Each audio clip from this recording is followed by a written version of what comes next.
The British White Star Line is best known as the shipping company that was responsible for launching the Titanic and her two sister ships, the Olympic and the Britannic. In its day, it was one of the most prominent shipping lines in the world.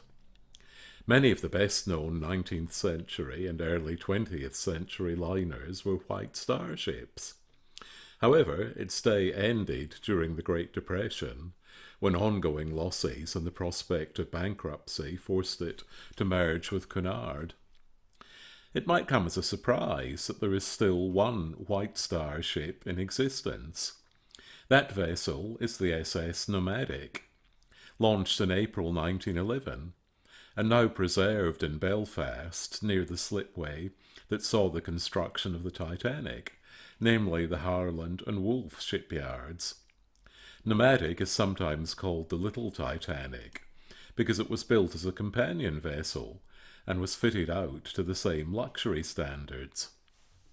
Nomadic was a tender for Titanic and Olympic, designed to ferry passengers to and from ports too small to receive the ocean liners themselves. The first port that would be too small to receive the big ships was Cherbourg in France. Nomadic served this duty on the 10th of April 1912, when she ferried some of Titanic's richest and most notable passengers from Cherbourg out to the liner. I visited Nomadic recently and was astonished to find the ship in such good condition. Here is the first-class lounge.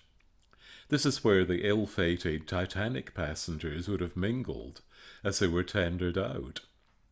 These included J.J. Astor, one of the wealthiest men in the world, Benjamin Guggenheim, another multimillionaire, and millionaire socialite Molly Brown. Molly Brown was already travelling with the Astors. I'm sure they knew Guggenheim socially. I can imagine them clustering in the corner for a chat, cocktails in hand, unaware of the disaster that awaited them.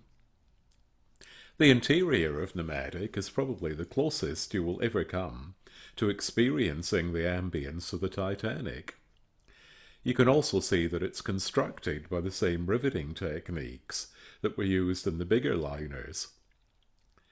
Nomadic had a long and varied history after her service with White Star.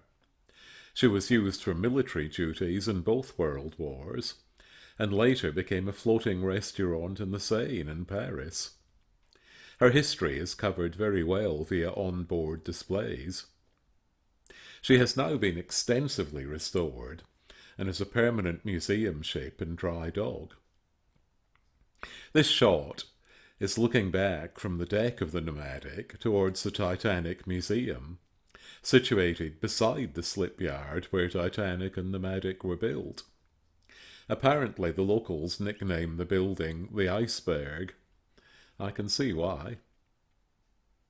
But all in all, if you're an enthusiast of ocean liner history and find yourself in Belfast, a visit to the Nomadic is a must.